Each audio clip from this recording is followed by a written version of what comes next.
네, 안녕하세요. 책에서 길을 찾는 북TV 365 조연심의 브랜드쇼 지금부터 시작하겠습니다. 지금 잠깐 방송사고가 있었네요. 이상한 아이가 지금 막 지나갔습니다. 네. 오늘은 이 온라인 세상과 오프라인 세상을 연결하는 아주 특별한 분을 모셨습니다. 이 IT계에서는 신동이라고도 불리고요. 저희가 IT 하면 머리가 아주 지끈지끈하잖아요. 오늘 이 방송을 통해서 이 오프라인의 모임을 기획하고 계신 분들이라고 한다면 오늘 아주 좋은 정보를 얻을 수 있는 방송일 것 같습니다. 위대한 IT 벤처의 탄생. 을 이제 저자이신데 이 안에는 이제 IT 전문가들, IT로 성공한 20대들, 30대들의 이하 성공 스토리들이 뭉쳐 있습니다. 오늘 그거의 핵심에 서 있는 대표 온오프 믹스의 양준철 대표를 모셔보도록 하겠습니다. 박수로 맞이해 주시기 바랍니다. 네, 긴장돼갖고 들어오시는 거죠? 네. 자. 여기 지금 저쪽에 방송 카메라고요. 네. 저기 이제 시청자들도 있는데요. 네. 오늘 오신 소감 인사 한마디 해주시면 고맙겠습니다. 네, 안녕하세요. 반갑습니다. 온오프믹스 대표 양준철입니다. 이렇게 카메라 앞에 서니까 되게 뻘쭘한데요. 대표님께서 잘 이끌어 주실 거라고 믿고 저도 떨려요. 네. 뭐 허심탄회하게 이야기를 한번 해보면 되지 않을까 생각합니다. 네, 오늘 아주 그냥 우리 그 온오프믹스의 양준철 대표님의 이 숨은 내공 어디에서 오는지 이 끼를 한번 발산하는 시간을 갖도록 하겠습니다. 오늘 또 특별하게 여러분 앞에 이렇게 보여지는 특별한 선물 메리케이의 또 특별한 협찬이 들어왔는데요.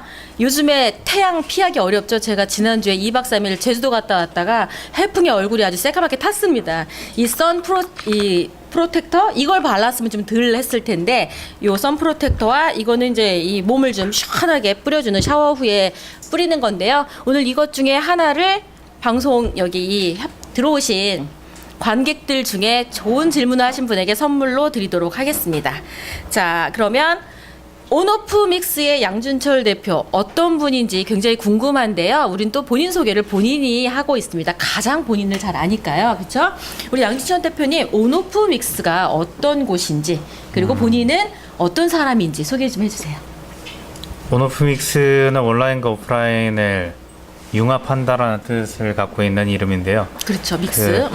뭐 작은 동아리 모임에서부터 시작해서 동문회 그리고 세미나, 컨퍼런스 대형 뭐 컨벤션 행사까지 다양한 행사들이 만들어지는데 기존에는 이 행사들이 하나하나 다 수동적으로 진행이 됐어요. 예를 들자면 웹사이트를 제작하는데 몇 천만 원, 그다음에 웹사이트 제작한 걸 홍보하기 위해서 또 몇백 몇 천만 원. 그렇죠. 그다음에 이렇게 웹사이트를 만들어 놨음에도 불구하고 할 수 있는 게 많이 없어서 결제를 받는 것도 뭐 통장 입금으로 받아가지고 일일이 확인을 하게 되고 뭐 장소를 대관하는 것에서부터 시작해서 기념품이라든지 이런 걸 구매하는 데 있어서 다 사람이 들어가다 보니까 행사 하나 주최하는데 들어가는 일정 리소스나 비용이 너무 많았었는데 맞죠.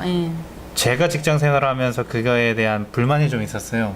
스스로 네. 아니 저거를 자동화 시킨다 그러면은 되게 쉽고 비용도 아낄 텐데 왜 저렇게 하지? 라고 질문을 갖고 있었는데 그것을 어떻게 하면 개선할 수 있을까 하고 고민해서 만든 것이 온오프믹스고요.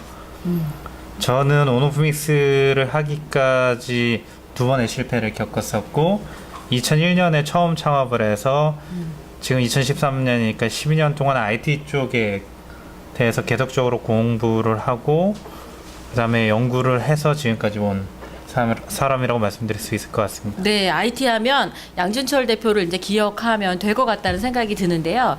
그 양준철 대표에 대해서 이렇게 막 추적을 하다 보니까 온오프믹스가 원래 있던 회사였어요. 그렇죠? 네. 그런데 그렇게 두드러지지 않다가 양준철 대표가 온오프믹스 대표를 맡은 이후에 어떤 그 행사를 홍보함으로써 굉장히 이렇게 다른 많은 사람들한테 알려지게 된 계기가 있었던 걸로 알고 있는데요. 네.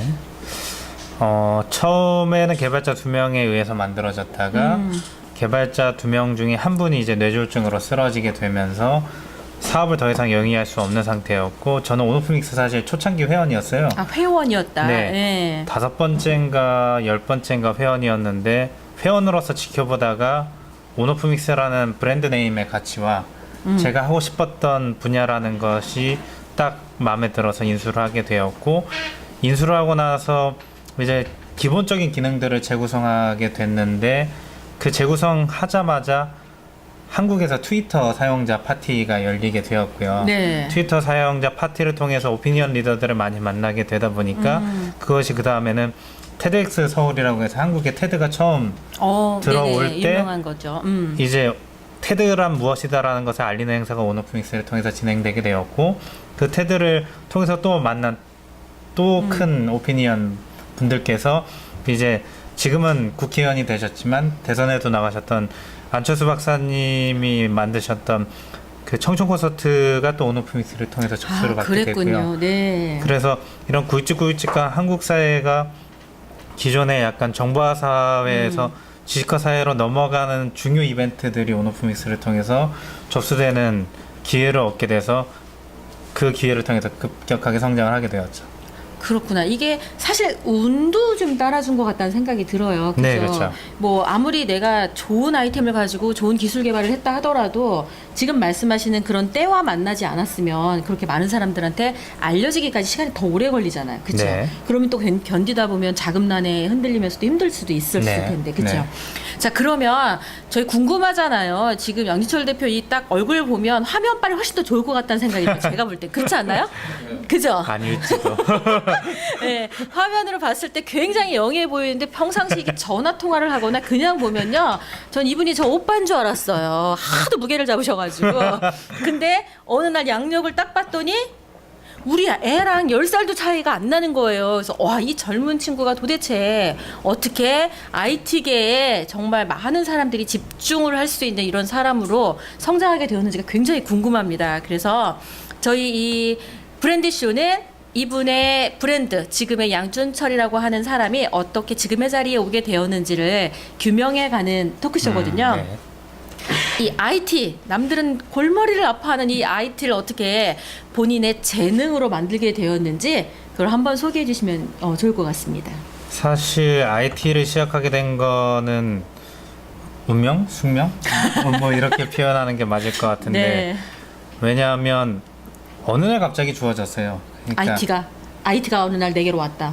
그렇죠. 그러니까 원래 부모님이 바랬던 거는 그냥 제가 평범하고 아주 그냥 간편하게 자유롭게 살아가는 걸 부모님은 원하셨고, 네. 저한테 뭘 배워라 마라 이런 요구를 안 하셨었는데, 부모님이 좀 있으신가 봐요, 돈이. 아니 없으신데도 없어서 그러셨을 수도 있고. 근데 뭘 해줄 수가 없으니까. 근데 일단 자유롭게 무언가를 하라 때 네. 제가 처음에는 피아노에 관심이 있어서 피아노를 쳤었어요. 그래요? 네, 뭐 손이 좀 피아노 네. 말썽하시네, 몸하고 달리. 피아노를 치면서 피아노를 잘 치니까 이제 전공을 해라라는 얘기가 나왔었는데, 왜 숙명이나 운명이라고 얘기를 하냐면, 만약에 그 피아노를 가르치던 선생님이 좋은 분이었으면 제가 피아노를 쳤을 계속. 텐데, 네. 피아노 선생님이 이제 학부모가 앞에 있으면 잘해주고 학부모가 앞에 없으면은 막 이렇게 학대하는 식의 선생님이었던 거죠. 오. 그래서 이제 피아니스트의 길을 접고 무엇을 할까 고민을 하고 있는 와중에 봤는데 컴퓨터가 딱 있는 거예요. 그냥 길거리 가다가. 네. 근데 그 컴퓨터를 보고 제가 계속 이렇게 멍하니 있었대요. 몇 살이죠, 그게? 그게 한 6살 때쯤이었던 것 같아요. 이 6살 때 운명적으로 IT가 나에게 왔다라는 지금 그런 사실을 지금 듣고 있습니다. 그리고 나서 7살 때 아버지가 다니시던 은행에서 여직원이 되게 좋은 데 시집 가면서, 네. 그 당시에 컴퓨터가 꽤 비쌌는데 기쁜 마음에 저희 아버지한테 아들 있다 그러셨죠? 컴퓨터 가져가세요 하면서 선물을. MSX2라고 그때 당시에 아마 100만 원 이상 되는 오. 거였을 텐데 저희 아버지한테 선물을 해주셨고, 저는 이제 이렇게 쳐다만 봤던 컴퓨터가 제 앞으로 딱 다가온. 아버지가 받은 선물을 이제 아들한테 준 거죠. 아들한테 그쵸? 주라고 했으니까. 네, 그렇죠. 그래서 그거를 받게 되고 딱 받았는데 할 수 있는 게 하나도 없는 거예요. 뭐 7살짜리가 뭘 하겠어요? 그걸 가지고 게임? 일단 MSX2라는 거 자체가 직접 치지 않으면 할 수 있는 게 없는 컴퓨터였거든요. 컴퓨터가 아니네, 그런 걔는. 도스보다 이전 기종이었어요. 그러니까 팩을 꽂으면은 게임이 되고 팩을 빼면은 그냥 베이직 화면이 나와서 하는 거였는데, 그걸 보고 이걸 어떻게 하면 될까라는 부분에서 책을 찾기 시작을 했고요. 그 나이에? 그쵸. 이분 스티브 잡스 동생이요. 그러니까 책을 찾게 된 것도 사실은 부모님이 평소에 책을 많이 읽으시다 보니까 그럼 그거에 관련된 책도 집에 있었다는 거예요? 아니죠. 그럼 또 그냥 샀어? 무작정 아빠 이거 어떻게 하면 되는지 책 좀 사다 달라고. 나는 되는 집은 이렇게 가는구나. 아버지께서는 또 주변에 수소문을 해서 컴퓨터 책을 가져다 주셨고 초보면 사게 되었는데 문제가 좀 많았던 게 뭘 알겠어요. 그죠. 읽어도 7살짜리가 뭘 알겠어요. 그러니까 쳐서 실행하는 것까지는 해봤는데 제가 원하는 속도나 이런 걸로 진행이 안 되는 거예요. 그래서 이거는 컴퓨터가 더러워서 그런 것 같다. 이 컴퓨터를 한번 깨끗하게 씻으면 왜 모니터를 닦으니까 컴퓨터가 빨라졌어요라는 그거는 농담처럼 흘러다니는 얘기지만 그때는 제가 그렇게 인식을 했던 거죠. 그래서 그 나이에 깨끗해야 잘 간다, 잘 그 된다. 컴퓨터를 이제 키보드를 하나씩 다 분해해가지고 물로 씻어가지고 이제 이거를 깨끗하게 전자기기잖아요. 빠르게 해보겠다고. 우리 집 같으면 바로 그날 집을 다 이렇게 쫓겨나는 상황일 텐데. 비싼 걸. 저희도 역시 어머니가 이제 노발대발을 하려고 이제 막 이렇게 훅 올라왔는데 아버지가 자기 거니까 자기가 알아서 하게 해라 라고 얘기를 하셔서 다행히 아마 아버지가 그 말씀 안 하셨으면 정말 빗자루로 연타를 맞았을 텐데 연타를 맞지 않고 네. 그냥 제가 어떻게든 고쳐내기를 바라셨고 근데 고쳐냈어요 제가. 그렇게 물에 빨아도 멀쩡해져요? 잘 말리면 돼요. 잘 말리면 왜 네. 요즘에 컴퓨터에 물 들어가고 막 이래가지고 멎어갖고 굉장히 힘들어하는 사람들이 꽤 있었거든요. 그러니까 물을 쏟은 순간에 코드를 다 빼고 한 이틀 정도 기다리면 되는데 그러면 어떻게 이렇게 태양빛에 말려요? 아니면 그냥 그쵸, 태양빛에 말려야죠. 태양빛에 네. 노하우가 거기 있었구나. 솔라빛을 넣고. 네, 그러니까 자연스럽게 수분이 증발돼야 되는데 그렇게 해서 컴퓨터를 고치고 나니까 아버지는 그때 확신을 했대요. 이놈은 그냥 컴퓨터 관련해서 지가 알아서 하긴 냅둬야겠구나. 성견지명이 있으셨구나. 그리고 나서는 이제 컴퓨터와 관련해서 무슨 사고를 치건 간에 내비두시고. 예를 들어 전화비가 26만 원 나왔는데 이제 어머니는 죽여버리겠다 이런 느낌으로 나오셨다 그러면 아버지는 그럴 수도 있지 이렇게 된 거죠. 제가 인터뷰를 이분이 아니라 아버님을 했어야 된다는 생각이 드네 지금. 그렇게 컴퓨터와 관련해서는 계속적인 전폭적인 지원을 받게 되었고요. 그러셨구나. 네. 그럼 그렇게 해서 스스로도 내가 너무 좋았는데 이렇게 해보면서 내가 이거에 대한 재능이 진짜 있구나. 이걸로 내가 먹고 살아야 되겠다. 이런 생각을 한 건 어느 계기에 그렇게 되셨죠? 재능이 있다라는 거는 사실은 여전히 모르겠어요. 제가 재능이 있는 건지 잘 지금도? 모르겠는데. 예, 그렇죠. 지금 IT 방송 듣는 분들이 어려워서 아예 오지를 못했는데 IT 관련된 일을 하고 책을 쓰셨는데 그러니까 저보다 재능 있는 사람들이 많다 보니까 그 사람들에 비해서는 재능이 없다고 생각을 하는데 제가 컴퓨터를 좋아한다라는 걸 느낀 건 모든 걸 컴퓨터로 하고 싶은 거예요.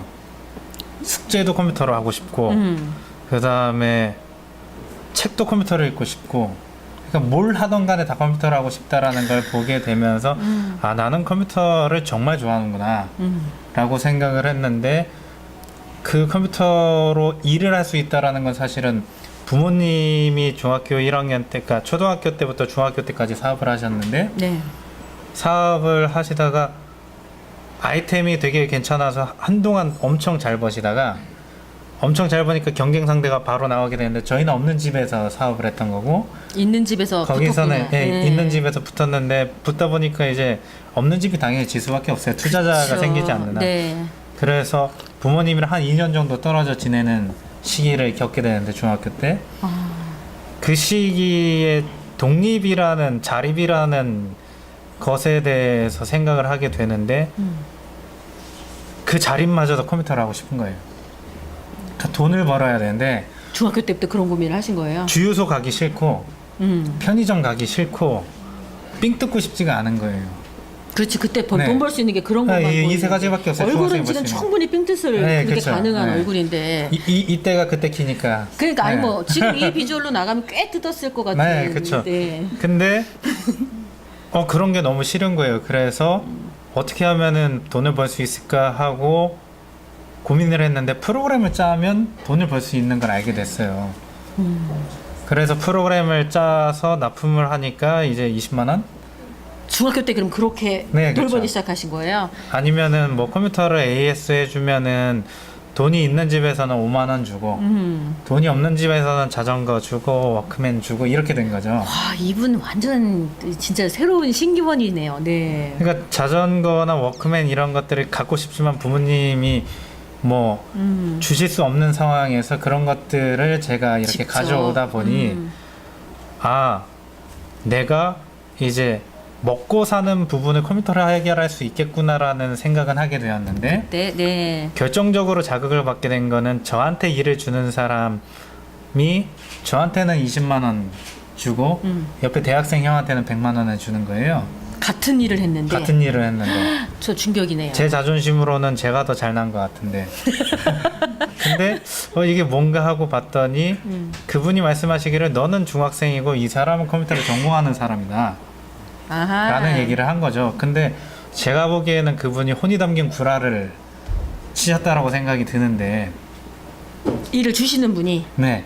그러니까 그 상황을 모면하기 위해서 그렇게 얘기를 하셨다라고 생각을 하는데 저는 그거를 긍정적으로 소화를 한 거죠. 네. 내가 컴퓨터에 대한 전문 지식이 있고 시간을 써서 돈을 벌어 왔는데 그럼 내가 저 사람처럼 경력을 쌓는다고 하면 전공을 컴퓨터로 정해서 한다 그러면은 일반 사람들보다 더 많이 벌 수 있겠구나 라는 공식을 세우게 되면서 아 그러면 컴퓨터에 관해서는 나보다 경력이 많은 사람이 없게 하면 내 인생이 조금 윤택해지지 않을까 이런 생각을 하게 된 거죠. 와, 우리 애들은 뭐 하는 거야, 중학생인데. 갑자기 방송하다가 이런 생각이 듭니다. 이렇게 본인이 잘하고 좋아하는 걸 가지고 그 분야에서 나보다 잘하는 사람을 없게 만들고 싶다라는 그 결심을 하게 한 거는 사실은 이 뭐라 그럴까, 이 욕심을 넘어서는 열정이라는 생각이 사실은 듭니다. 이게 그런 게 없으면 그런 생각 자체를 할 수가 없잖아요. 그래서 궁금한 부분들이 이제 이런 거죠. 그렇게 내가 좋아해도 사실은 내가 그 분야에 나보다 잘하는 사람을 없게 하겠다는 생각까지는 해도 훈련을 안 해요. 그죠? 노력을 안 하기 때문에 그 분야에 탑으로 가지를 못하거든요. 우리 양준철 대표님이 그 분야의 탑으로 가기 위해서 본인만의 훈련 어떤 것들을 해오셨는지 궁금합니다.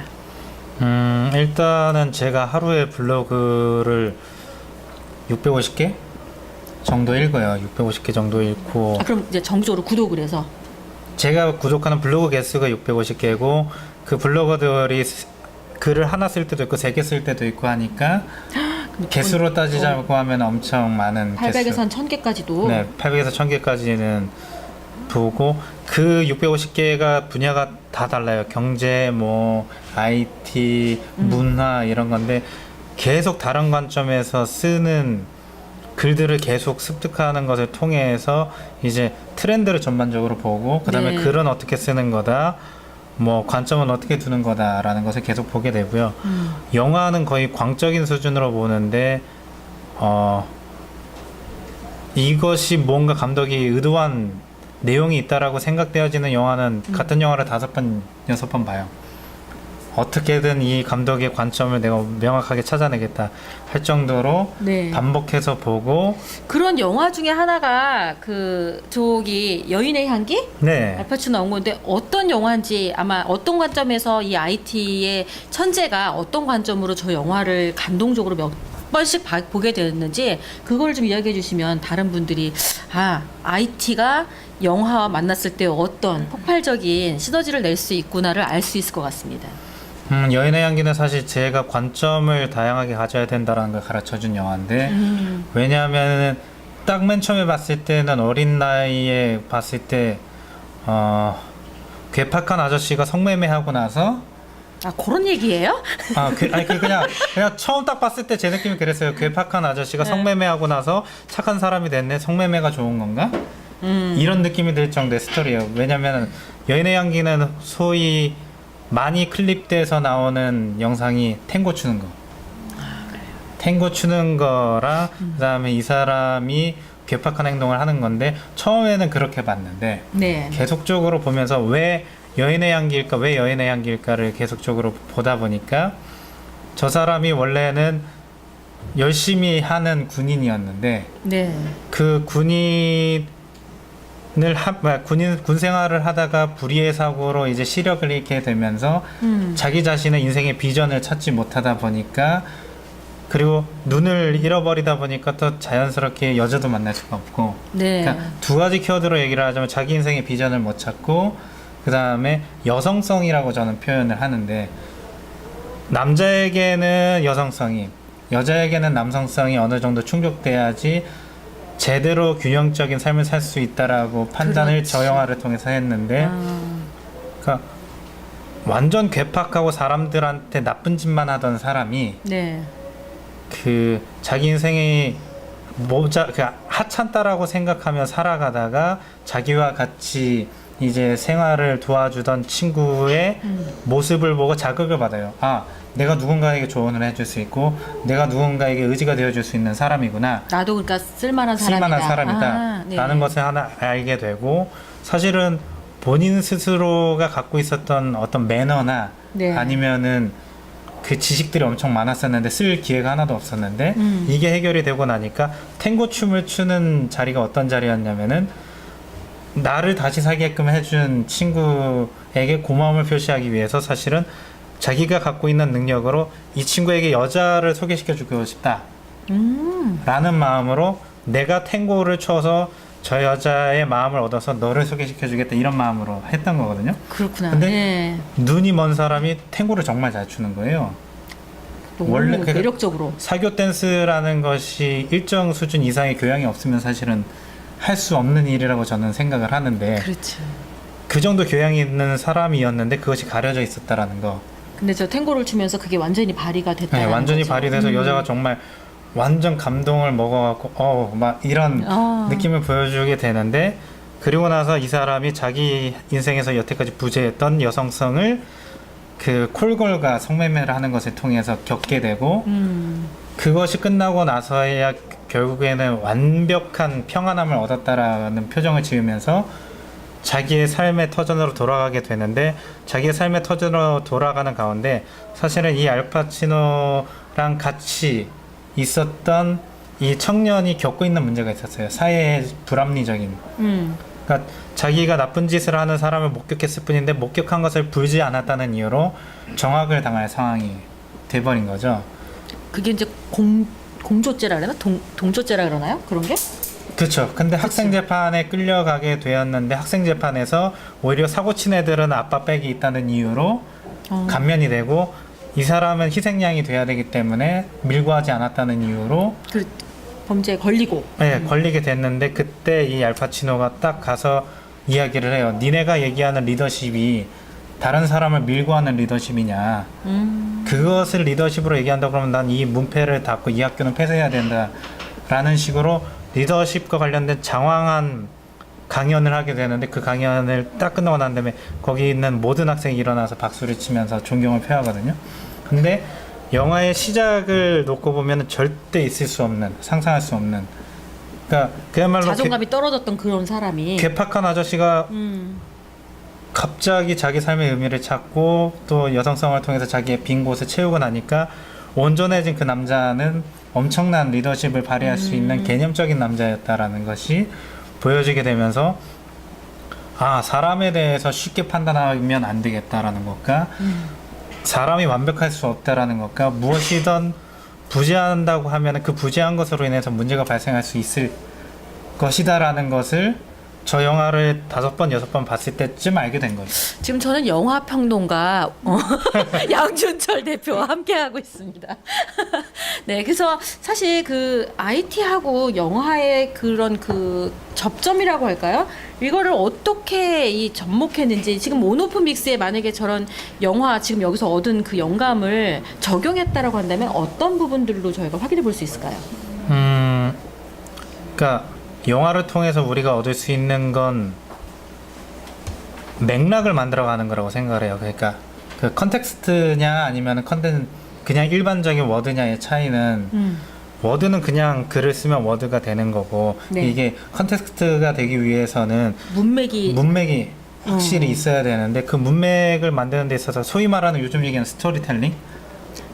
스토리텔링을 저한테 가르쳐 줬고 네. 그 다음에 이제 관점이 너무 달라요. 이 감독이 보는 관점, 저 감독이 보는 관점이 되게 다른데 네.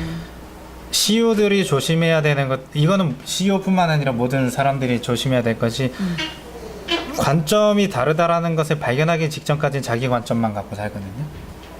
그렇죠. 그걸로 다 그러면은 보고. 자기 위주로 판단하고 자기 위주로 행동을 하다 보니까 그 누구한테도 환영받을 수가 없고 그냥 내가 돈이 있거나 아니면 내가 조금 잘나서 이거를 빼먹고 싶어하는 사람들만 곁에 두고 살아가게 되는데 네.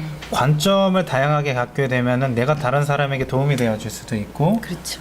그럴 수 있는데 사실 저는 영화를 통해서 제가 완벽히 변화했다라고 생각을 하는데 저는 20살 때까지만 하더라도 괴팍하고 되게 뭐라고 해야 되나 싸가지 없고 그 누구도 이해하려고 하지 않는 알파치노셨네. 네, 사람이었는데 계속적으로 영화를 통해서 이제 자성하는 것을 통해서 이제는 누군가를 이해할 수 있는 수준까지 갔다라는 측면에서 저는 분명히 개발자 출신 CEO들이 많이 어려워하는 것이 뭐냐면은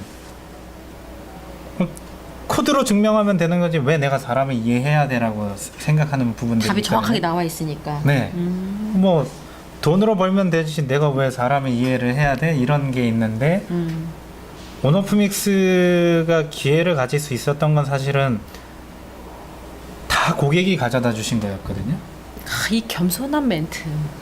겸손이 아니라 정말 그 고객분들이 얘네 되게 열심히 하는 애들이니까 얘네 한번 가서 보고 이용해줘라는 걸로 아까의 테드와 트위터 파티와 청춘 콘서트가 다 온 거거든요. 그러면은 그렇구나. 예. 제가 만약에 영화가 없었다 그러면은 고객들이 열심히 하는 회사라고 평가하게 행동하는 것이 아니라 양유철이라고 지 잘난 줄 알고 사는 놈 하나 있는데 되게 꼴 보기 싫고 그 회사 망했으면 좋겠다 라고 얘기를 했을 텐데 네. 그렇지 않게 겸손하고 또 다양한 관점을 갖고 살게끔 도와준 측면에서 그 측면에서 영화와 IT, 영화와 인생은 되게 중요하다고 생각하고요. 많은 사람들이 책을 통해서 다른 사람의 인생을 살아본다라고 얘기를 하는데 그렇죠. 책을 통해서 다른 사람의 인생을 사는 거는 책을 일정 수준 이상 읽어본 그러니까 일정 개수 이상 읽어본 사람만 가능한 거라고 생각하고요. 왜냐면 네.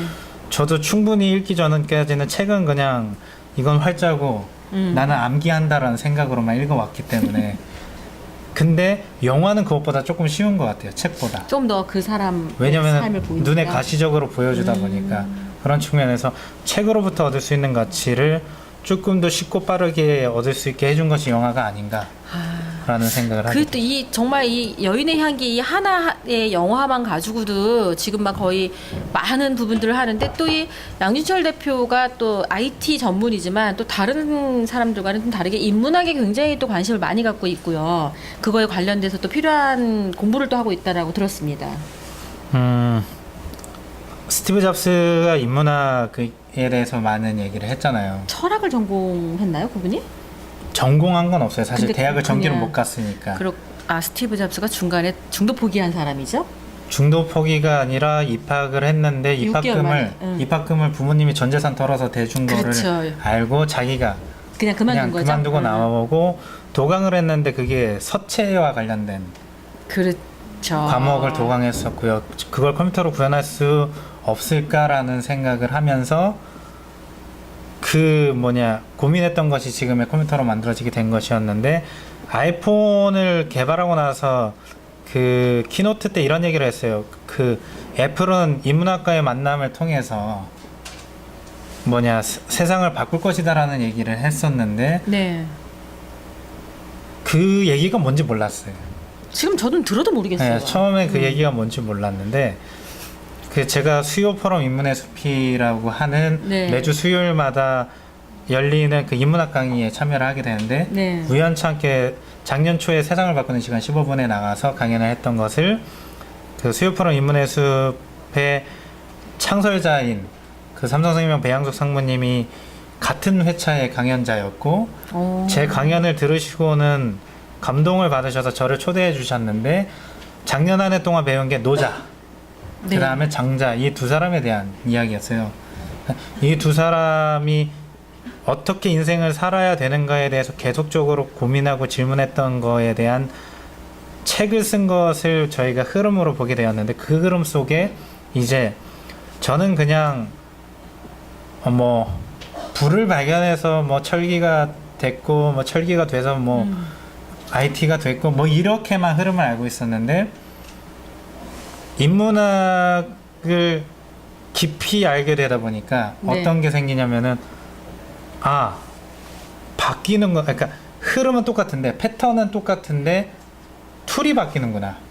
아, 사용하는 툴이 네. 그러니까 돌에서 뭐 석기로 바뀌고 이런 식으로. 돌에서 석기로 바뀌면서 사람의 생활 패턴이나 행동 패턴은 아주 작은 것이 크게 변혁이 되지만 네. 사실은 인간의 삶 자체는 똑같다라는 건데 우리가 종이를 쓰던 것이 컴퓨터를 쓰게 됐고 네. 컴퓨터를 쓰던 것이 휴대폰으로 갔거든요.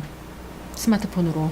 스마트폰으로 갔고 스마트폰에 쓰던 것이 이제는 안경으로 넘어가는 시점에 저희가 가고 있는데 안경이라고 하면 뭐 구글 글래스라고 해서 최근에 구글이 발표한 안경에 들어가게 되는 컴퓨터인데 툴 자체로 놓고 봤을 때는 우리는 종이를 발견해서 종이에 쓰다가 네. 그 다음에 종이로부터 컴퓨터로 발전했다가 컴퓨터에서 또 모바일 컴퓨터로 발전했다가 그 다음에는 휴대폰으로 스마트폰으로 갔다가 글래스로. 이제는 안경으로까지 가고 있는데 그렇다고 하면은 흔히 말하는 큰 파도라고 하는 것이 지금 모바일 시대라고 했을 때 과거에 컴퓨터 시대에 잘 나가던 회사들이 네. 모바일 시대에서 잘 나가지를 못하고 있거든요. 지금 아주 고전을 면치 못하고 있죠. 그러니까 마이크로소프트가 컴퓨터 시대에서는 최고 슈퍼갑이었는데 네. 모바일 시대에서는 오히려 페이스북이나 아니면 구글이 슈퍼갑이 되고 있는데 이것은 사람들이 어떤 그러니까 PC에서 돈 벌던 분야가 사실은 모바일 분야에서도 똑같이 돈을 벌고 있고요. 모바일에서 돈 벌던 분야가 결국에는 글래스 분야에서도 돈을 벌게 될 것이다라는 확신을 갖게 해준 것이 사실은 인문학인데 그 인문학이라는 것이 결국에는 인류가 살아온 것에 대한 흐름을 책을 통해서 배우는 게 인문학이라고 저는 생각을 하거든요. 그렇구나. 근데 네. 그 공부를 하다 보니까 몇 가지 저한테 위로가 되었던 게 사람은 다 힘들다. 아, 옛날에도 힘들었군요. 네, 사람은 다 힘들다. 그리고 그 힘듦을 계속적으로 거쳐가는 것이 결국에는 그러니까 사람이 한 번 힘들면 네. 그 힘든 거에 대해서 학습을 한대요. 그래서 그 정도 힘든 거는 나중에는 뭐 아무것도 아니게 네. 되는. 그러면은 그 다음 힘든 것이 찾아오면은 그만큼 성장을 하고 또 그만큼 성장을 하게 된다라는 것을 알게 됐죠. 그러다 보니까 사실은 인문학을 배우기 전까지는 저는 그냥 운이 좋아서 컴퓨터를 통해서 많은 것을 할 수 있었던 되게 인생이 사나운 놈이라고 저를 생각했던 반면에 인문학을 배우고 나서는 내가 세상에 해야 될 일이 많아서 계속적인 연단의 과정을 위해서 내가 계속적으로 힘든 일을 겪고 있구나라는 위로를 받게 됐죠. 네. 이 방송을 들으시는 분들은 지금 고난 중에 계시다라고 한다면 이 인문학을 먼저 공부한 양준철 대표의 이 조언대로 굉장히 큰 쓰임으로 쓰일 것이다 이렇게 생각하시면서 고통을 잘 즐길 수 있게 되지 않을까 이런 생각을 합니다. 여기 방청객 중에서도 굉장히 힘든 삶을 사시는 분들이 계세요. 그죠? 막 한숨을 쉬고 곧 크게 쓰일 것입니다. 믿죠? 아, 그럼. 네, 그러니까 여러분은 지금 양준철의 위대한 IT 벤처의 탄생과 함께하고 계십니다. 자, 그렇게 이 자신이 찾은 탤런트를 그죠? 이렇게 본인만의 방식으로 뭐 영화, 그다음에 독서, 그다음에 인문학 이런 부분들을 잘 버무려서 꾸준하게 본인을 성장시키면서 훈련을 거쳐서 어쨌든 그 분야에 이름을 알릴 수 있을 만큼 잘 오셨습니다. 그런데 이제 요즘 세상이 토크, 소통이 중요한 시대가 되었잖아요. 오프라인으로는 양준철 대표가 어떤 소통을 하고 계시고 온라인으로는 어떤 소통을 하고 계시는지 좀 소개를 해주셨으면 좋겠습니다. 온오프 믹스 대표이기 때문에 훨씬 더 기대가 되는 대목인 것 같습니다. 사실 온라인으로는 되게 오랫동안 해왔다라고 생각을 하는데 2002년에는 블로그를 통해서 계속적으로 이제 제가 생각하는 것들, 제가 본 것들, 제가 하고자 하는 것들을 기록해 왔고요. 2002년부터 네. 대선배심이네. 2002년도부터 블로그로 해왔었고 페이스북을 제가 2007년도부터 썼던 것 같은데 페이스북에 거의 제가 어디 가서 뭘 했고 무슨 생각을 했고 앞으로 어떻게 하고 싶고 뭘 받고 이 모든 것이 기록되고 있는데 네. 그걸 기록하는 이유는 저 자신이 기억하기 위함도 있지만 사람들이 저에 대해서 알고 싶을 때 가장 빠른 수단으로서의 제 생활을 보는 것이 더 나을 것이다 라는 생각을 가졌기 때문에 그렇게 온라인으로는 소통하는 것을 사용하고 있고요. 네. 오프라인으로는 제가 사람 만나는 걸 되게 좋아해서 일단 후배들이 뭐 어려운 일이 있다라고 찾아오면은 제가 말리지를 않고요. 무조건 다 받아주고. 그쵸. 그 다음에 뭐 어떤 그룹에서 모인다라는 게 보이게 되면은 제가 관심 있는 그룹에는 무조건 참여를 해서 거기 있는 사람들과 소통을 하게 되고 네. 그 소통은 단순히 이렇게 명함 주고받는 것이 아니라 계속적으로 어떻게 하면 내가 지금 갖고 있는 것을 통해서 그 사람이 유익하게 만들 수 있을까를 고민을 해요. 그 모임을. 그러니까 모임에서 만났는데 그 사람과 내가 접점이 보인다라고 발견이 되면 그 사람과 내가 갖고 있는 접점이 나한테 유익하지 않다 하더라도 그 사람한테 유익한 것을 제가 끌어다 주는 거죠. 예를 들어 제가 조 대표님을 알고 또 다른 저자를 안다라 그러면 제가 조 대표님한테 그 저자를 소개시켜 준다라든지 그래요? 뭐 예를 들어 CEO 한 분이 있는데 이 CEO가 찾고 싶어하는 인재는 이런 사람인데 네. 제가 워낙 온오프믹스가 사실은 오프라인의 행사들이 많고 그렇죠. 오프라인의 행사들을 통해서 제가 볼 수 있고 만날 수 있는 사람들이 많다 보니까 그 만난 사람들과 얘기를 해보면 이 사람이 생각하는 이상과 이 사람이 생각하는 이상이 비슷하다라는 것을 발견하게 될 때 저는 그것을 연결하는 거에 대해서 제가 어떤 시간을 쓰는 것이 비용이 아니라고 생각을 한다라는 거죠. 그렇구나. 예. 그러니까 온오프믹스가 온라인과 오프라인을 연결하는 회사라면 네. 제3자체도 누군가와 누군가를 연결하는 커뮤니케이터로서의 삶을 살고자 한다라고 보시면 될 것 같아요. 제가 지식 소통가로서 지식과 지식을 소통시키는 일을 하는데 저희가 같은 일을 하고 있었네요. 그렇죠. 다 맥락은 비슷하다고 생각해요. 친하게 지냈으면 좋겠습니다. 네. 네, 갑자기 막 방송하다가 그런 게 궁금해요. 온오프믹스를 통해서 굉장히 많은 모임들이 소개되고 그걸 통해서 사람들이 서로 교류를 하잖아요. 네. 그러면 그 대표님으로서 이제 어떤 그걸 분석을 하거나 이런 것도 좀 하실 거잖아요. 네. 어떤 모임은 굉장히 이렇게 사람들이 반응이 좋고 잘 모이는데 어떤 모임은 개설을 했는데 사람들이 이렇게 관심이 별로 없다. 그러면 어떤 부분들 때문에 그런 요인이 생길까요? 사실 그건 정성인 것 같아요. 진정성. 정성과 진정성. 네. 그러니까 같은 컨텐츠를 얘기하는 사람이 정말 많아요. 맞죠. 네. 대한민국 인구가 5천 명인데 IT 얘기한다 그래서 뭐 IT 얘기하는 사람이 저 하나뿐이겠어요? 근데 제가 IT 쪽에서 스타트업 쪽에서는 그나마 사람들에게 알려질 수 있었던 거는 제가 끊임없이 IT에 대해서 고민을 하고 진정성을 보유하기 때문이라고 생각을 한다고 하면 모임이 잘 되는 걸 딱 보게 되면은 모임 내용이 되게 자세히 설명되어 있어요. 상세하게 그 모임이. 누가 만든 모임이고 이 모임을 통해서 어떤 걸 하려고 하고 네. 이 모임에 참여했던 과거의 사람들은 어떤 평가를 했으며 이런 부분들을 모임을 개설하시는 본인이 직접 정성스럽게 작성을 해주시거든요. 그러면은 이분이 갖고 있는 브랜드 가치가 유명인이 아니다 하더라도 딱 봤을 때 이 사람은 믿고 내가 한번 가봐도 되겠다 쉽게 사람들이 생각을 하고 가요. 근데 어떤 식으로 올라오냐면은 아무 내용 없이 그냥 모임명. 저희는 북TV 365입니다. 네. 책 관련해서 얘기하고자 하시는 분들 다 오세요. 라고 올라와요, 실제로. 아 진짜 그렇게 하고 거기다 네. 모임을. 네. 실제로 올라오고 나서 이렇게 올리시고 난 다음에 판단하시기를 아유 온오프믹스 별로네. 사람 한 명도 안 모이네 이렇게 판단을 하시는데 아 그렇구나. 이게 온오프 믹스의 문제가 아니라 올린 사람의 문제였군요. 왜냐하면은 저희가 컨텐츠가 저희는 딱 컨텐츠 준비된 걸 보면은 대충 이게 점이 찾아요. 왜냐하면은 저희가 2,000명 정도 모집하는 게 컨텐츠가 좋으면은 2시간 정도 걸리거든요. 20명 모집하는데. 네. 오. 컨텐츠가 좋으니까 그냥 훅 되는데 컨텐츠가 이제 충분하지 않는 경우에는 그나마 그러니까 완벽하지 않은 컨텐츠 수준의 경우에는 하루 이틀? 근데 그것보다 더 못한 경우에는 이제 일주일을 가도 안 되고요.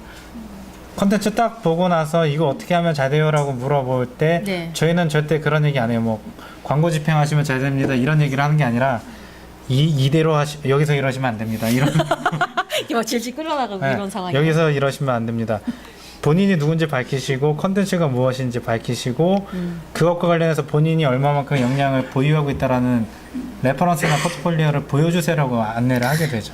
결국은 영향력, 그 브랜드 파워가 거기서도 작용을 한다는 거네요. 그죠? 그러니까 내가 거기에 꼭 가서 뭔가 저 사람과 교류를 하고 싶다는 느낌이 있어야 거기를 이제 간다는 거잖아요. 그냥 뭐 권위적으로 우리가 이런 모임이니까 올려면 오고 이런 식으로 하는 거는 거기서도 보인다는 거죠. 그렇죠. 그러니까 오프라인에서 이루어지게 되는 것은 100% 우리 일상생활과 똑같다라고 생각을 하는데 네. 우리가 어떤 유명인사에 대한 기대감으로 유명인사를 만나러 간단 말이에요. 그렇죠. 근데 이 유명인사가 자기가 유명한 걸 알아서 자기를 찾아온 사람한테 되게 싸가지 없게 대해요. 그러면은 이 사람을 찾아갔던 사람은 이 유명인사가 알고 보니까 되게 싸가지 없는 놈이었다 라고 얘기를 하고 다녀요. 자기 주변 홍보대사가 되는 사람들한테. 거네요. 네, 그죠? 자기 주변 사람들한테 얘기하고 다녀요. 그러면은 그 사람은 유명인사로서의 삶을 오래 끌 수가 없어요. 당장은 있어도. 당장은 자기가 어떤 자기 스스로 셀프 브랜딩을 통해서 유명해질 수는 있어도 영향력을 그것이 오래 갖고 가서 사람들이 끌어내리고 싶어 하면 끌어내려질 수밖에 없는 거거든요. 갑자기 뭐 무서워지네요. 근데 그런 것처럼 컨텐츠에 대해서도 사람들은 눈이 분명한데 네.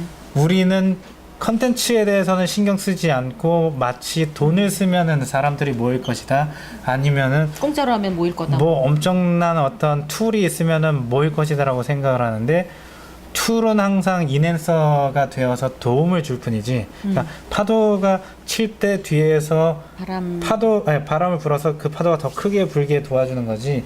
애초에 파도가 없는데 아하. 잔잔한 거에 돌을 던져주는 역할을 해줄 수 있는 건 아무도 없거든요. 그 만약에 협찬 같은 게 많이 붙어서 거기 가면 뭘 많이 준다 이런 거면 또 홍보 효과가 좀 있을까요? 그거는 이제 소위 말하는 영혼 없는 고스트들이 와서 이제 영혼 없는 고스트들이 와서 협찬품 받고 정신줄 놓고 나가고 그냥 예.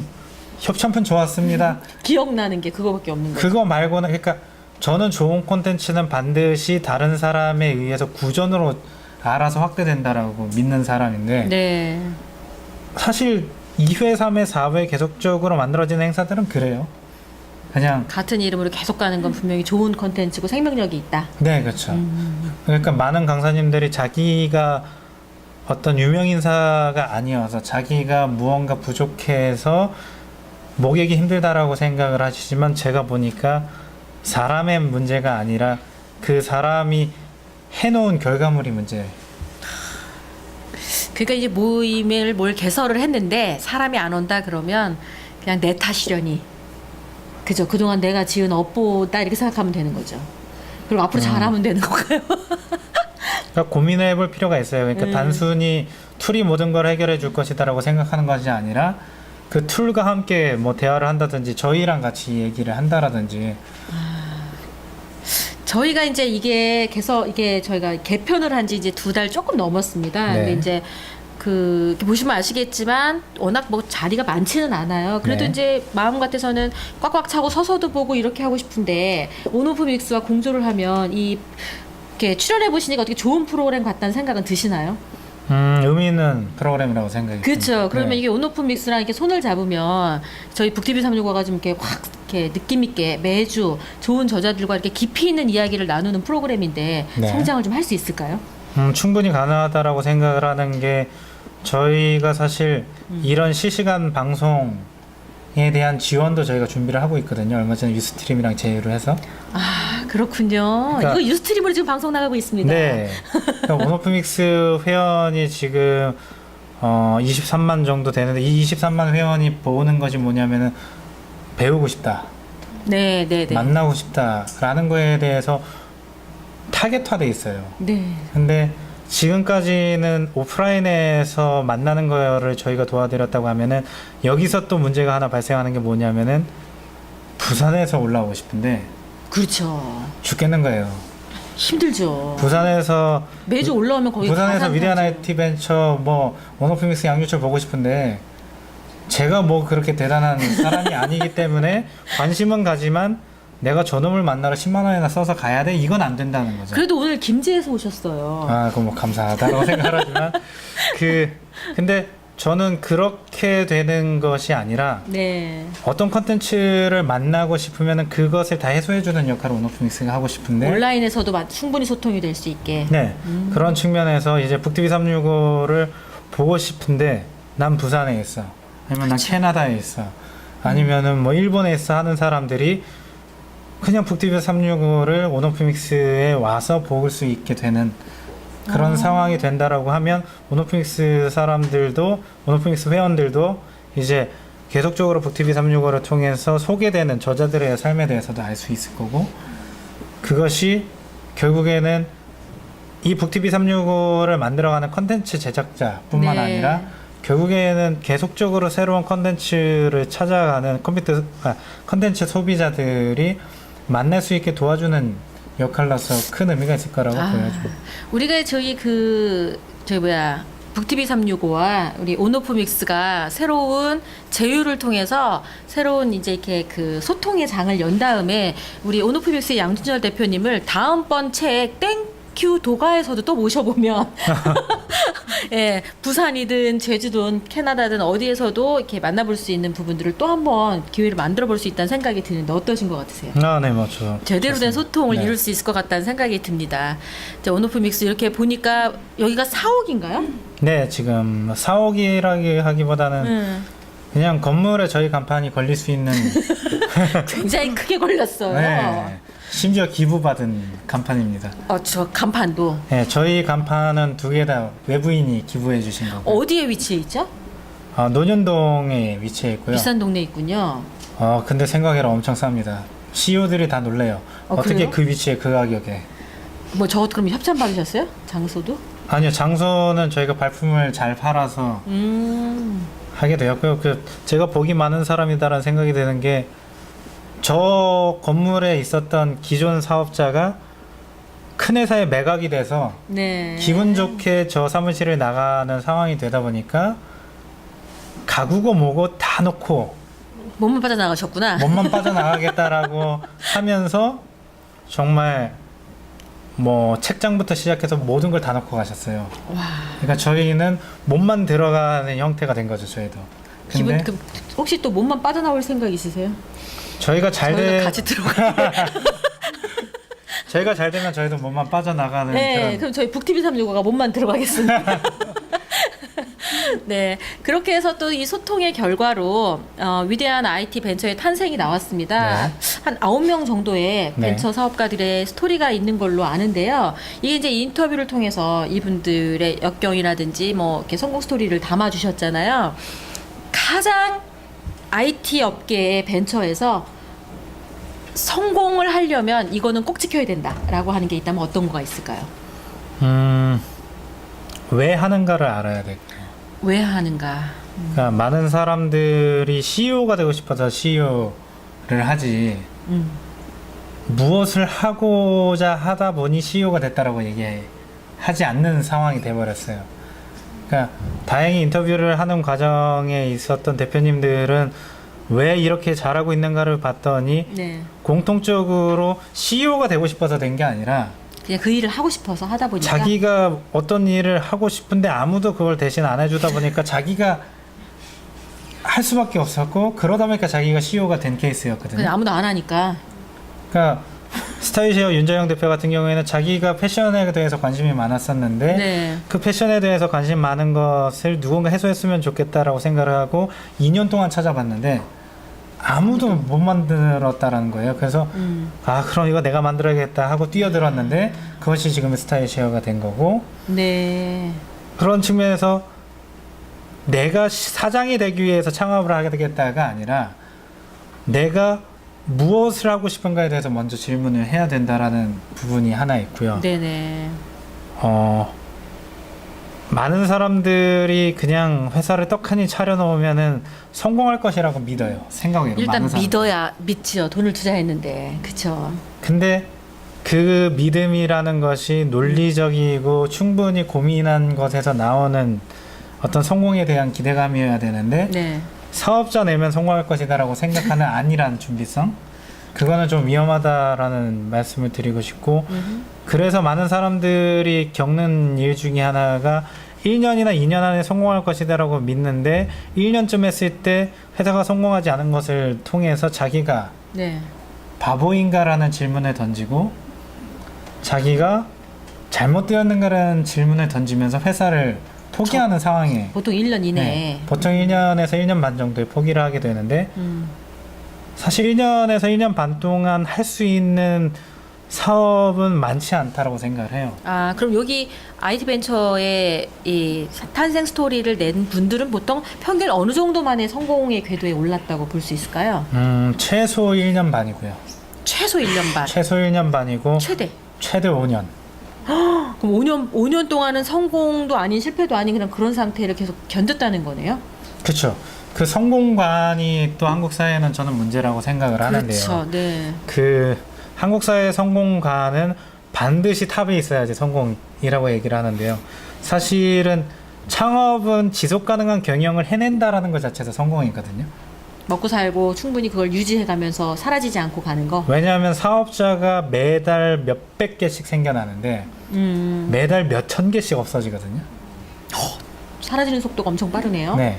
그러니까 만들어지는 거에 5배, 10배가 망하고 있는데 그 망하는 과정에서 망하지 않고 있다는 것도 되게 의미 있는 일이에요. 그것도 성공으로 봐야 된다 이렇게. 그 망하지 않고 있는 것이 본인이 사채 끌어다 쓰고 그냥 망하지 않겠다라고 붙잡는 것이 아니라 온전히 이 회사의 사이클이 돌아가면서 가고 있는 것이라고 하면은 그것도 성공이라고 하는데 그것이 성공이라고 판단되어지는 사회가 아니다 보니까 오해가 있는 건데, 네. 사실 꾸준히 뭐 매년 5억씩 이제 인건비가 나가는데 그 5억씩 인건비가 나가는 거 5년 동안 해봐라 라고 얘기를 했을 때 가능하다라고 얘기할 수 있는 건 없거든요. 그런데 그 일을 해내고 있다라고 하면 되게 잘하고 있는 건데 그 부분에 대해서 평가를 못 받는다는 것이 아쉬운데, 사실 이렇게 갑작스럽게 성장할 수 있는 건 소위 말하는 이미 되는 걸 본 거에 돈을 넣어서 돈 넣고 돈 먹기밖에 없어요. 사실은 돈 넣고 돈 먹기밖에 없어요. 소셜 커머스가 바로 그런 예고, 해외 사례를 보고 카피캣을 만들어서 그 카피캣을 통해서 누가 더 많은 돈을 넣어서 빨리 성장시키는. 빠르게 고객을 끌어들여서 이 고객 수를 갖고 이제 이들한테 마케팅하는 것을 통해서 이 마케팅 비용으로 충당을 하면서 사실은 적자 폭이 엄청 큼에도 불구하고 성공한 사업이라고 얘기되어지는데, 그렇지. 까다로운 재무적 관점에서 놓고 봤을 때는 성공한 사업이 아니거든요. 우린 또 그런 걸 볼 수 없으니까 발표가 네. 이렇게 나면 성공했나 보다 이렇게 보잖아요. 그러니까 성공이라는 부분에 대해서 CEO 본인이 명확하게 판단할 수 있어야 되는데 이제 미디어에서는 창업한 지 얼마 안 돼도 성공한 IT 벤처 양준철 이렇게 얘기를 해줘요. 네. 그러면 그 순간에 본인이 판단하는 건 우리 회사는 이 상태니까 성공한 회사가 아니야. 그러니까 지금 까불지 말고 정신 차리고 천천히 성공하는 길로 나아가야지 라고 바라봐야지 주변에서 성공한 사람 양주철 뭐 성공하신 분 이런 얘기 한다고 본인이 알아. 나 성공했어. 성공했나 보네. 라고 생각을 하고 그때부터 정신 놓고 살면은 사실은 망하는 지름길이다. 이렇게 가면서 성장을 하려고 하다 보니까 사람들이 성장하려고 하네, 잘하고 있나 보네, 성공한 것 같아 라고 얘기하면 이 사람은 나 성공했나 보다 하고 이제 망하는 길로, 사업에 신경 쓰는 게 아니라 막 인기를 유지해야 되니까. 유지하려고 하고 뭐 되도 안 되는 사업에 대해서 좋은 얘기를 해주는 사람이 아니라 귀에 듣기 좋은 얘기를 들으러 다니고 하다 보니까 무너질 수 있는데, 그런 부분에서는 성공관이 분명해야 된다라는 것도 되게 중요한 것 같고요. 그렇군요. 유지를 하기 위해서. 그러니까 너무 혼동이 되는 것이 무엇이냐면은 창업을 하는 것이 성공이다 라고 청년들한테 지금 계속적으로 얘기되어지고 있어요. 왜냐면 일자리가 없으니까 그렇게라도 좀 해야 되는 거 아닌가요? 눈속임이거든요, 사실은. 이거 방송 이거 아무나 볼 수 있는데 괜찮죠? 아니, 상관없어요. 저는 어디까지나 제 주관이니까. 네. 눈속임이라고 하는 것은 무엇이냐면은 창업의 극단의 나쁜 결과는 그 신용불량자예요. 버는 것 대비 쓰는 게 많아서 채무가 발생해가지고 신용불량자가 되면 극단으로 망하는 건데, 네. 이 불안한 시점에 대해서는 전혀 보여주지 않고 창업하면 잘 될 거야. 성공한 모델만 보여주고. 창업만이 너가 갈 수 있는 길이야라고 얘기되는 것은 우리가 다시 봐야 되죠. 그러니까 사실 이제 나중에 저희가 특집으로 그런 걸 마련하고 싶어요. 저희가 이제 또 300 프로젝트라고 네. 글로벌 인재 양성 프로젝트를 하고 있는데, 그 자신의 이름으로 사는 거나 창업으로 사는 거나 이게 굉장히 험난하잖아요. 네. 그런데 이제 성공 모델만 딱 보고는 금방 할 것 같은 거예요. 가면 뭐 금방 될 것 같으니까 뭐 직장에서 조금만 힘들면 때려치고 내가 창업하리라 뭐라든지 이런 사람들이 꽤 많습니다. 그래서 이렇게 한 분야의 그런 그 아주 어려운 극복 사례를 갖고 있으면서 아주 탄탄하게 성공한 사람들의 이야기로 이렇게 함부로 바깥으로 나서지 못하게 조금 이렇게 준비해서 나올 수 있게 하는 그런 거를 좀 특집 방송 같은 걸 하면 온오프 믹스랑 같이 하면 도움이 좀 될까요? 그런 그 좀 경각심을 일으키는, 창업만이 살 길이라고 지금 막 이러는 거에 창업만이 살 길이 맞을 수도 있지만 좀 제대로 좀 이렇게 준비해서 나올 수 있게끔 하는 그런 방송을 좀 해본다면 어떨까요? 네, 의미 있을 것 같아요. 사실 거시적 관점에서는 창업만이 살 길이긴 맞아요. 해요. 어차피 왜냐면- 쫓겨나더라고요. 아니, 왜냐하면 대기업이 뽑을 수 있는 인원은 한정돼 있어요. 그러니까요. 네. 그러다 보니까 창업을 통해서 일자리를 만들어내는 수밖에 없기 때문에 사실이긴 한데, 그게 나한테 적용되기 위해서는 내가 준비를 많이 해야 된다라는 것을 간과하고 가면 안 되기 때문에. 그러니까 그런 준비에 대한 부분들은 또 이제 조금 제대로 다뤄서 네, 그쵸. 어떤 준비를 어떻게 해야 되는지, 반드시 돈이 많아야 창업을 할 수 있는 건지, 네. 돈만 많으면 창업에 성공하는 건지, 뭐 그쵸? 사람은 어떻게 굉장히 많은 굉장히 다양한 영역이 있는데 이걸 저희가 이 소셜 방송으로 제대로 좀 이렇게 한번 다뤄보고 싶다는 생각이 급 드네요. 네. 자, 그렇게 위대한 IT의 탄생처럼 우리 양준철 대표도 이 IT 분야에서는 위대한 탄생으로 태어나신 분인데, 사실 지금까지 오기까지 이렇게 얼굴만 봤을 때는 굉장히 큰 역경을 파고를 넘어온 얼굴이세요. 네. 인생을 다 이제 29의 얼굴은 아니죠. 그렇죠. 네. 뭐 그 본인이 지금 이 시간까지 오면서 시간을 견디는 노하우, 지혜가 있다면 어떤 게 있을까요? 저는 후배들한테 얘기하는 것 중에 하나가 네가 밑바닥까지 가면 얼마나 간다고 그러냐 라는 얘기를 많이 하거든요. 근데 저는 지금까지 올 수 있었던 건 사실 부모님이 사업에 실패했을 때, 네. 부모님과 떨어져 지내면서 사람들과 대면했을 때 부모님이 사업이 잘 돼서 정말 많은 사람들이 저를 황태자 대접하고 아버지를 왕 대접할 때의 모습과 아버지 사업이 망해서 사람들이 부모님 안 계시는데 저한테 부모님 욕을 하는 시점, 두 가지를 다 보면서 제가 발견한 건 뭐냐면, 사람에 대해서 기대감을 가질 필요 없다 였거든요. 그러니까 미디어가 계속적으로 조장하는 것이 뭐냐면은 어떻게 사냐고 물어봤더니 응으로 답했다. 뭐 자동차 광고, 뭐 자동차 광고인데, 그러니까 나에 대한 것이 나로 비롯되는 것이 아니라 다른 사람과 비교했을 때 차가 좋다라든지, 다른 사람과 비교했을 때 명품 백을 갖고 있다라든지 이런 것들로 미디어가 계속적으로 거죠. 조정을 네. 하고 있는데 저는 그거를 조금 일찍 찾았던 것 같아요. 그냥 내가 좋고 내가 즐겁고 내가 행복하면 되는 거구나. 어차피 내가 잘하고 있으면 사람들은 내 옆에 계속 올 거고, 내가 못하고 있으면 사람들은 떠날 거라고 하면 그냥 나는 나를 보고 내가 사랑하는 사람들과 내가 은혜를 갚아야 되는 사람들만 챙기고 살면 되는구나 라는 것을 발견하게 됐고, 그래서 저는 사실 사람이 극단으로 가면은 엄청난 무언가가 발생을 해서 무너질 거라고 생각하는데, 사람이 무너지게 되면은 쪽팔린 거밖에 없어요. 그 쪽팔림을 이겨내는 거는 본인의 몫인데, 네. 그 쪽팔림을 이겨내는 것을 그 열정으로 가져가는 거죠. 내가 지금 이 힘든 것으로 사람들한테 핍박받고 조롱받는다 하더라도 언젠가는 니네가 후회하게 만들어주겠다라는 것으로 전환시킬 수 있는 에너지가 있느냐 없느냐가 사실은 중요하다라고 생각을 하고요. 이게 이게 막 뿜어져 나오는 그런 게 있는 것 같아요. 그러면서 아까 딱 그 노자의 그 네. 지혜 중에 사람은 모두 다 힘들다. 그렇죠. 너네도 곧 힘들 거다. 이런 게 확 느껴지는. 지금 잘 나간다고 잘난 척하지 마라. 뭐 이런 게 그렇죠. 나오는 네. 거죠. 네. 그 얘긴 결국 본인한테도 적용된다는 거잖아요. 내가 지금 잘 나가도 이게 영원하지 않으니까 조심해야지. 이런 다짐으로도 갈 수 있겠어요. 그러니까 저는 안 좋은 일이 생기면은 다음번에 좋은 일이 생기겠구나 하고 넘기고요. 네. 좋은 일이 생기면은 또 안 좋은 일이 생기겠구나 하고 넘겨요. 그래서 되게 조촐하게 기뻐하고요. 조촐하게 기뻐하고. 되게 조촐하게 기뻐하고, 힘들 때는 어떻게 해서든 힘든 거를 잊으려고 노력을 해요. 지나갈 거니까. 왜냐하면은 여태까지 안 힘들었던 적이 한 번도 없기 때문에. 근데 갑자기 이렇게 눈물이 떨어지려고 그래요. 근데 그 힘든 게 따지고 보니까 중학교 때 제가 힘들었던 걸로 따지면 저 지금 정말 행복하게 사는 거고요. 그때에 비하면 20살 때 비해서 따지자고는 정말 행복하고요. 갑자기 그다음에 사람이 막 밝아지시네요. 1년 전으로 생각하면 진짜 행복한 거거든요.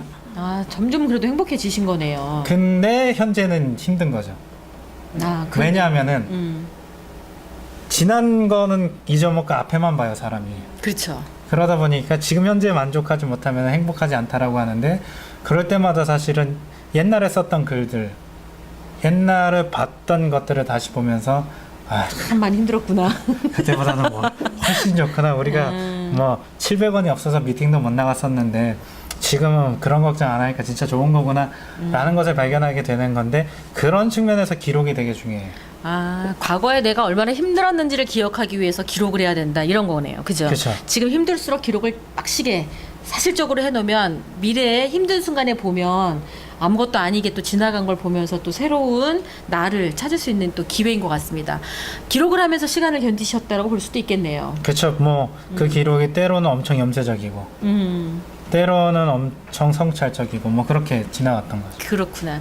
자, 사람마다 자신의 타이밍, 때가 있다고 하죠. 우리 양준철 대표님 지금 뭐 여기저기에서 각광받고 IT 하면 진짜 이 천재, 위대하다 뭐 이런 정도로 많은 사람들의 멘토로서도 활동을 하고 있는데, 본인의 때가 언제라고 생각하시나요? 천재는 좀 과언의 말씀이라고. 제가 이제 IT 쪽이 무지하다 보니까 그쪽에서 봤을 땐 천재 같습니다. 그냥 저는 평범한 사람이고요. 이 얘기를 아버지가 제가 어렸을 때 해주셨어요. 어차피 인생은 연극 무대고, 서로 다른 역할을 하는 사람들이 그 무대를 뛰어다니는데, 네가 어떤 하나의 캐릭터를 분명하게 갖게 된다고 하면은 너는 언젠가 한 번쯤은 주연이 될 수 있는 기회가 올 것이다 라고 얘기를 했는데, 언제가 올지는 저는 잘 모르겠는데요. 네. 제 삶 속에서 언제가 가장 좋은 때인가라고 생각을 하면은 항상 오늘인 것 같아요. 왜냐하면은 어제보다는 제가 오늘 배운 게 더 많고요. 그렇죠. 오늘보다는 내일 제가 배운 게 더 많아질 거고, 그러면은 계속 오늘이 전날보다 나을 수밖에 없거든요. 제가 그 시간을 술 먹고 허랑방탕하게 살지만 않는다고 하면 그런 측면에서 그 5월 9일이 아니라 항상 투데이, 오늘이 저의 때가 아닐까라는 생각을 합니다. 그럼 또 내일은 또 내일 그 시간이 되면 또 오늘이 되니까 그때가 또 최고의 그쵸. 때고. 네. 그러니까 늘 현재를 사시네요. 그렇죠. 그래서 행복할 수 있고 아무리 힘든 시간도 또 과거로 돌릴 수 있는 또 지혜가 생기는 것 같고, 굉장히 나이는 어리지만 깊이 있는 성찰의 그 이 메시지를 주는 걸 통해서 이 IT라고 하는 딱딱하고 이 사람 냄새가 안 나는 곳에 온오프 믹스가 그 IT 업계에서 어떻게 인간 냄새 풍기면서 많은 사람들에게 이렇게 그 중심으로 모이게 됐는지를 조금은 이 해법을 알게 되는 시간인 것 같습니다. 이게 최고의 때 하면서 제가 사진을 좀 준비해봤어요. 아주 뭐 가진 포즈를 다 취하시면서. 저희 뭐 하시는 사진들이세요?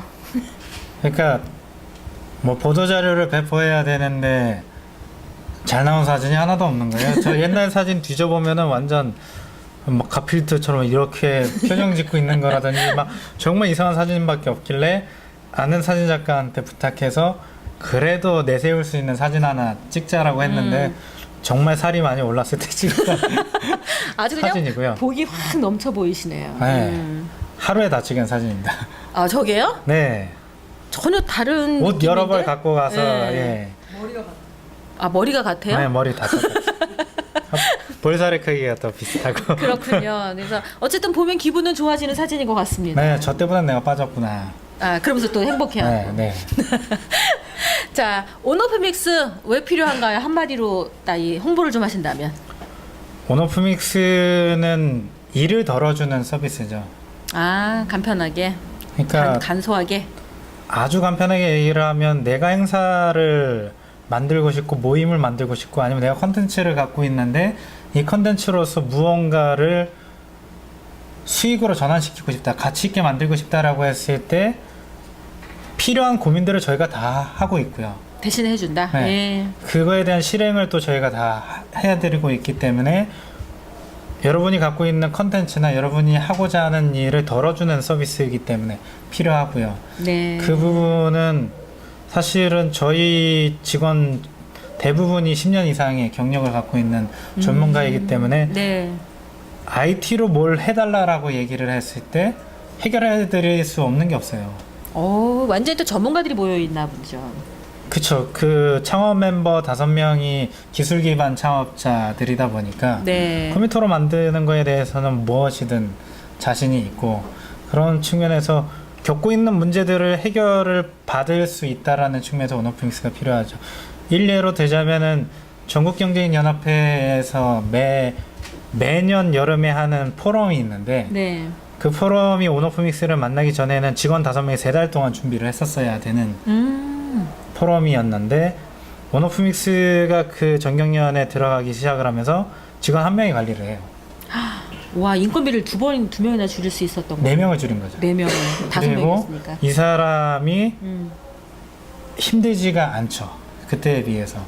저희도 큰 행사할 때 온오프 믹스로 해가지고 현장에서 바로 문자 메시지 받아갖고 소통을 하는 경험도 있었고 굉장히 이 필요한 부분인데 저희도 사실 이 북티비 365를 하면서 온오프 믹스를 통해서 네. 제주에 있는 사람이나 부산에 있는 사람한테 질문 받아서 바로 저자한테 이 소통을 시키는 그런 것도 이제 앞으로 좀 접목해서 시도해보고 싶은 생각이 네. 드네요. 아주 재밌는 이 저희가 될 것 같고요. 양준철을 한마디로 정의하면 양준철은 네모다. 어떻게 정의 내릴 수 있을까요? 제가 어느 강의에서 발표했던 내용이기도 한데 저는 인생 개발자다. 인생 개발자다. 뭐 IT적인 부분들하고는 조금 좀 다른데 개발이라는 느낌은 IT 같긴 하지만 어떤 의미로 그런 정의를 내릴 수 있죠? 제가 증명하고 싶은 건 다른 인생이 있다라는 걸 증명하고 싶은 거거든요. 다른 인생이 있다. 그러니까 미디어나 사회가 저희 세대, 저희 이전 세대에게 계속적으로 주입했던 것이 공부 열심히 하면 인생 핀다 그렇죠. 였는데 그 공부 열심히 하면 인생 핀다라는 거에 대입해 봤을 때 과연 공부 열심히 했던 사람들이 인생을 피고 있는가라고 질문해 보면 미디어가 사회가 얘기한 건 학교 공부였고요. 네. 사실 학교 공부 제대로 안 하고 인생 공부했던 사람들이 오히려 사회에 나와서는 학교 공부 열심히 했던 사람들을 고용하는 CEO가 되는 경우가 많이 보여지거든요. 네. 근데 여전히 그거에 대해서 사람들이 질문을 갖는 건 뭐냐면 너무 잘난 사람들이 공부 안 하고 그냥 됐다라는 게 더 많은 거예요. 그러니까 저같이 아무것도 없고 되게 찌질한 상황에서 하나씩 하나씩 만들어간 사람이 있는가라고 봤을 때는 많이 없어요. 그렇구나. 근데 지금 딱 보시면 알겠지만 어렸을 때부터 잘난 것도 없었고 부모님도 뭐 그냥 평범한 부모님이셨고 했는데 스스로 한 단계 한 단계 커가면서 성장을 했다라는 것을 증명해낸다고 하면 후배들 중에 사실은 공부를 하고 싶어도 공부 외에 신경 써야 될 게 많은 환경에 있는 친구들도 있을 수 있거든요. 그렇죠. 예를 들어 잠잘 곳이 없는 가정 형편일 수도 있고 부모님이 뭐 우환이 있으셔가지고 그거를 챙겨야 되는 사람들도 있는데 그 친구들이 자기 인생이 끝났다라고 생각하는 것이 아니라 자기 인생의 지금 이 순간이 자기 인생의 나머지를 위해서 학습되어지고 연단되어지는 과정이다라고 믿게끔 해줄 수 있는 인생 하나를 만들어가는 사람으로서의 인생 개발자라고 얘기를 드리는 거고요. 오. 그게 만약에 제가 올바르게 정도의 길을 걸어서 성공을 한 스토리를 가진 사람이 된다고 하면 사실은 사람들이 인생을 살아가는 부분에 있어서 하나의 금맥을 찾은 또 하나의 케이스가 되지 않을까라는 기대를 하고 또 본인이 있는 성공 거죠. 스토리를 가지고 또 다른 사람을 성공시켜주면서 그런 개발자 역할을 해보고 싶다라는 거죠. 사람 인생을 제가 가지고. 제가 40대에 갖고 있는 목표가 하나 있는데요. 400억짜리 빌딩을 하나 사요. 원룸으로 가득 채웁니다. 네. 그리고 인생 계획서를 받아요. 3개월치. 그래서 인생 계획서를 3개월치 받은 걸로 심사를 합니다. 거기 원룸에 들어갈 수 있는지 없는지를. 네. 원룸에 들어오면 먹고 자고 공부하는 거 제가 다 돼요. 언제 하신다고요? 40대. 40대. 그래서 3개월 동안 계속 심사를 해요. 계속 지켜내면 연장해주고. 계속 연장해 주면서 사회에 진출하는 시기에 딱 계약이 발효됩니다. 네가 버는 돈의 5%는 재단에 다시 넣는다. 와, 그 그러면 전까지는 다 투자인데. 그 전까지는 제가 다 투자를 한 거죠. 그러면 그 400억짜리 빌딩이 몇 명이 들어갈지 모르겠지만 100명의 1기가 나온다고 했을 때 그 1기가 나머지 2기의 100명을 또 먹여 살릴 케어해 줄 수 있는 구조로 해서 제가 죽어도 그 타운은 돌아갈 수 돌아갈 있게 수 하고 있게끔. 온오프 믹스 타운인가요, 그게? 네, 온오프믹스 타운이 되겠죠. 그게 필요하다고 생각을 한 게 사실은 부모님이랑 떨어져 지낼 때 저를 성장시킨 분들이 그 리눅스라고 하는 들어본 것 같아요. 네, 리눅스라고 하는 컴퓨터 오퍼레이팅 그러니까 운영 체제를 연구하는 형들이 있었는데 그 리눅스 사랑넷이라고 하는 그 커뮤니티에서 제가 힘든 걸 알고 야 임마 와 해가지고 먹여주고 재워주고 가르쳐 주셨거든요. 돈 한 푼 안 들이고. 그래갖고 제가 물어봤어요. 다 우리 엄마 아빠를 연맥이고 나도 연맥이었던 사람들밖에 없는데 왜 당신들은 나한테 잘해주느냐라고 물어봤을 때 그 형님들이 얘기해 주셨던 게 내가 지금 너한테 투자하는 건 되게 작은 일이지만 네가 이걸 기억하고 나중에 성공한 사람이 돼서 우리가 했던 것보다 더 큰 일을 해낼 수 있는 사람이 된다고 하면 정말 엄청난 투자를 한 것이 아닐까라고 생각을 한다라고 했던 이야기를 기억하고 있는 거죠. 야, 양준철은 인생 개발자다. 어떤 큰 포부를 갖고 있는지 저희가 함께 공유할 수 있는 시간이었고요. 400억 빌딩에서 정말 그 100명씩 양성을 해서 아니 우리 애를 들여보낼 그 네, 그래서 손주를. 네, 명함인가요? 저게 저와 함께 새로운 정답을 찾을 사람을 찾습니다. 세상을 바꾸는 시간 15분에서 강의했던 타이틀이고요. 타이틀이요. 새로운 정답. 굉장히 느낌이 오는 거라서 저 명함인가 사실 궁금했었습니다. 네. 그러니까 미디어나 사회가 얘기하는 것은 트렌드에 따라서 항상 변하니까 그거 믿지 말고 자기의 주관을 찾자라는 뜻의 그렇구나. 내용의 강의였죠. 자, 여러분은 오늘 양준철의 위대한 IT 벤처의 탄생과 함께 하셨습니다. 오늘 방송 어떠셨어요? 뭐 제가 정신없이 쫓아가지고 말을 제대로 너무 얘기를 했는지 잘하셔가지고요. 지금 방송 시간 15분을 넘겼습니다. 아, 죄송합니다. 네, 이게 아마 집중력이 있어서 지루하지 않게 굉장히 긴 시간을 함께 하셨는데요. 여기 함께 하신 여기 방청객도 있고 또 이 실제로 온라인을 통해서 시청하고 있는 시청자분들한테 마무리 인사 한번 해주시기 바랍니다. 일단 제가 두서없이 말을 너무 길게 한 부분에 대해서 죄송하고요. 저는 그렇게 생각을 해요.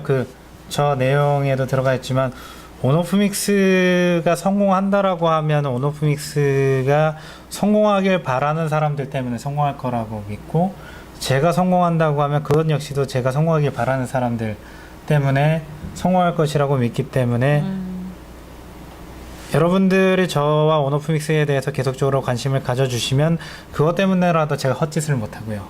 아, 그런 거군요. 네, 제가 헛짓을 못하는 건 올바른 길을 걸을 수 있는 것이기 때문에 결국에는 올바른 길을 통해서 성공한 하나의 사회를 제가 만듦을 통해서 또 이 사회를 변하게 만들 수 있지 않을까라는 생각을 하고요.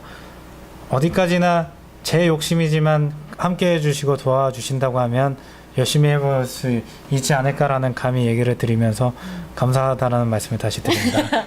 네, 우리 양준철 대표에게 박수 한번 쳐주도록 하겠습니다. 네. 정말 우리나라가 IT 강국이라고 하는 거를 실감할 수 있는 시간이었던 것 같습니다. 20대이지만 정말 이렇게 40대인 저와 소통을 하는 거에 어떤 하나의 막힘도 없이 소통할 수 있었던 이런 시간을 통해서 이 인생의 내면의 깊이가 얼마나 힘들었을까. 근데 그것도 잘 또 자신만의 철학으로 극복해 나가는 걸 보면서 이 40대에 힘들다라고 하고 계신 분들이 경각심을 깨우칠 수 있는 그런 시간이지 않을까 이런 생각을 합니다. 다음 방송 예고해 드리도록 하겠습니다. 5월 16일 목요일이죠. 요즘에 건축에 대한 관심도가 굉장히 높거든요. 그래서 조원영 저자입니다. 건축사인데요. 건축 생활 속에 스며들다. 은행 천장은 왜 높을까? 백화점에는 왜 창문이 없을까? 환기구가 없나요? 화장실에 문이 없고 아, 화장실에 다 열려 있잖아요. 화장실에 문이 없고 화장실에 문 오픈으로 해서 화장실 가나요? 아니 이런 문이 없잖아요. 아, 큰 문이 없고, 그러니까 어쨌든 그런 우리의 생활 속에서 숨겨진 아주 그런 작은 디테일한 궁금증을 해결할 수 있는 책인데요. 우리 김태진의 북스타쇼에서 조원영 저자의 건축 생활 속에 스며들다와 함께 하도록 하겠습니다. 자, 책에서 길을 찾는 북TV 365 어떻게 오늘 책에서 길을 찾으셨습니까? 네. 네. 책은 사보시는 겁니다. 방송이 끝난 이후에 예스24 인터넷 교보문고를 통해서 책을 주문해서 읽어보시고 리뷰를 빵빵하게 올려주시면 또 다른 사은품으로 여러분께 찾아가는 북TV 365가 되도록 하겠습니다. 여러분 또 다음 시간에 만나 뵙도록 하겠습니다. 감사합니다.